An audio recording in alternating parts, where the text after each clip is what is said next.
Баршаңызға сәлем, каналыма қош келдіңіздер. Каналға тіркеліп, лайк басып, комментарий қалдыруды ұмытпаңыздар. Бүгін сіздерге ең пайдалы ақпаратпен бөлісетін болам. Экраннан алыстамаңыздар. Күн ысы бастағанда үлкеннің де, кішінің де жақсы көріп жейтін жидегі қарбыз. Шөліңді басып, трейлердің тәтті дәмімен, аңқыған хош иісімен жағымды. Оның үстіне қарбыз бүйрек және бауыр ауруларына, тас, тұз жиналған ішкі құрылыс мүшелеріне шипа болады.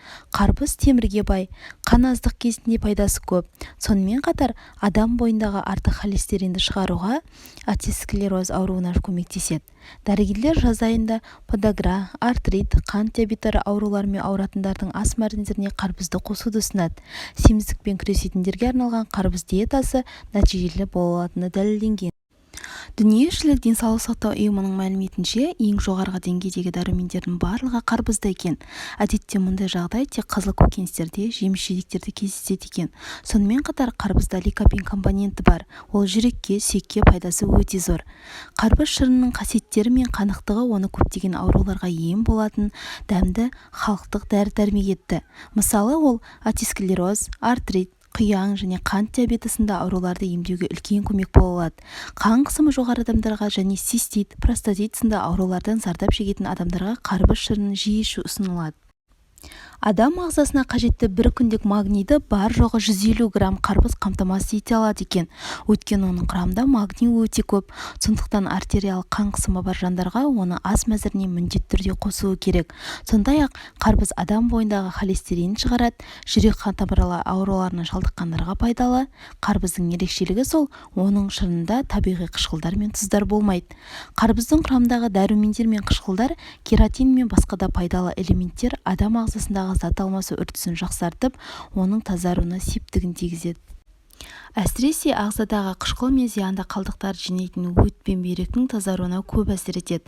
Одан бөлек терінің жасаруына да, асқазан мен ішектің лас нәрселерден арылуына да пайдасы зор.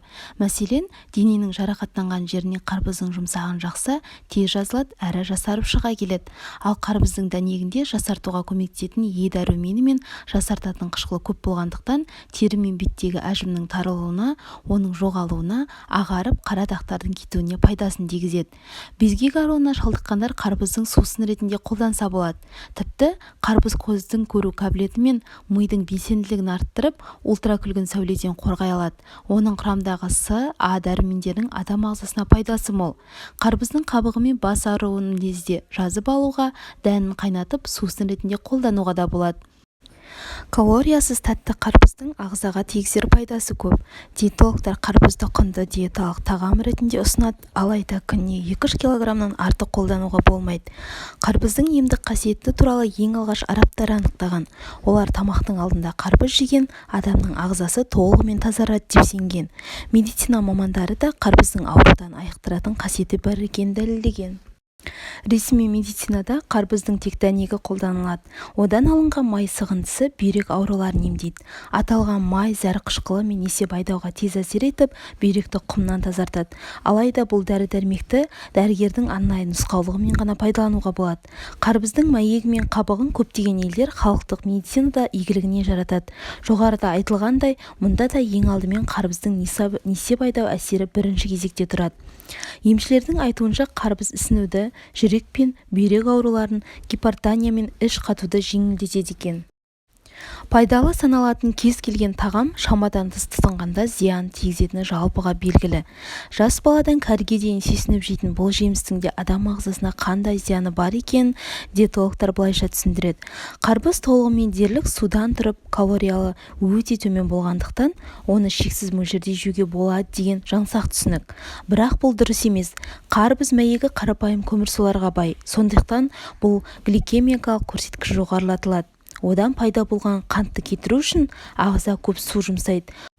Осы себепті қарбызды шамадан тыс жеген кезде бүйрекке артық жүктеме түсіп, ағзадағы улы заттар ғана емес, судың кеткен мөлшерімен қажетті минералдар да бірге шайылады.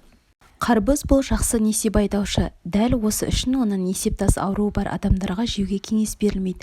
Өйткені тастың көбеюіне әкеп соғуы мүмкін.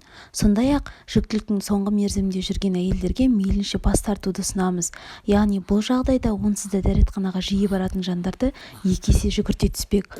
Оған қоса 3 жасқа дейінгі кішкентай балаларды қарбызбен тамақтандыру ұсынылмайды. Бұл аллергияға емес, ең алдымен қарбызды өнеркәсіптік өсіруде қолданылатын тыңайтқыштар, нитраттар және тағы да басқа заттарға да байланысты. Олар сыртқы қабатында көп мөлшерде жиналатындықтан ересектерге де қарбызды қабыршығына дейін жеуге кеңес берілмейді.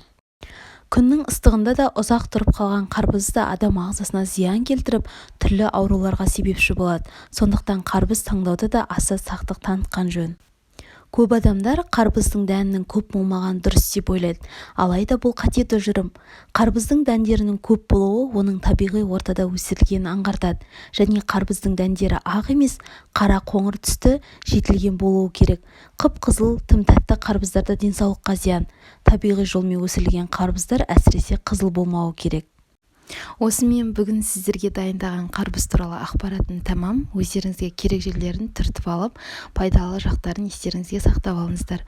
Каналыма тіркеліп, лайк басып, комментарий қалдыруды ұмытпаңыздар. Келесі кездескенше сау болыңыздар.